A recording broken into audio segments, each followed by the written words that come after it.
The Trans-Pacific Partnership is an effort to bring together 9 countries that have common interest in opening up trade and investment in the region and establishing new standards for the conduct of international trade that become really the state of the art for international trading rules, and that provide the greatest opportunity to promote economic growth in our partner countries.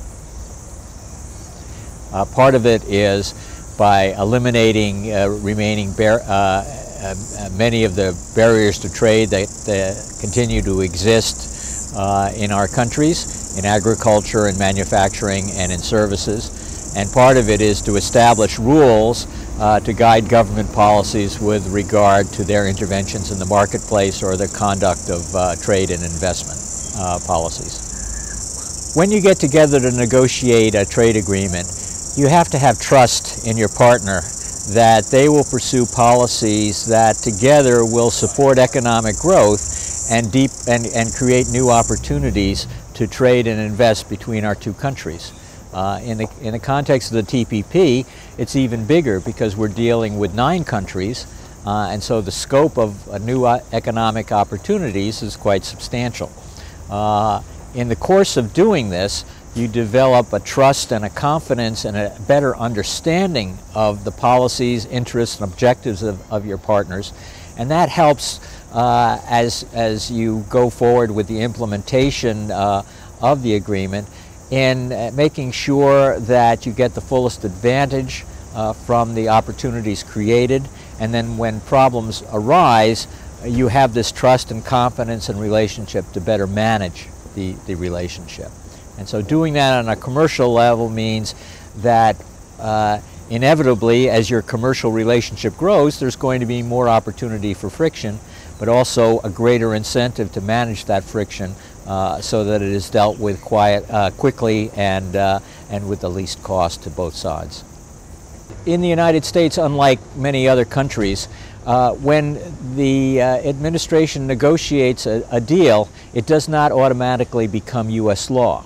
The agreement is then brought to the U.S. Congress that has to draft legislation that will change U.S. policies to comply with the obligations of the agreement. So it is a 2-stage process. And the administration that negotiates the deal has to work very closely with the members of Congress to ensure that the implementing legislation is passed expeditiously and is consistent with the terms that had been negotiated. To facilitate that process, for the past 38 years, off and on, there has been a deal between the administration and the Congress to allow fast-track procedures for the implementation of trade agreements. And under these procedures, the administration submits the legislation to Congress, and the Congress agrees to vote on it in a very short period of time without amendment. This type of authority has lapsed, and there's an interest in both the Congress and the administration to reauthorize it before the conclusion of the TPP negotiations, so that when the TPP deal is signed, it can quickly be ratified and implemented into U.S. law and enter into force. We've already seen how the TPP negotiations have strengthened an already well-established and beneficial bilateral relationship between the United States and New Zealand. And I think the partnership is only deepening as we work together to conclude the Trans-Pacific Partnership, and so that bodes very well for our bilateral relations and for the opportunities that both our countries will have in expanding our economic and political relations in the region.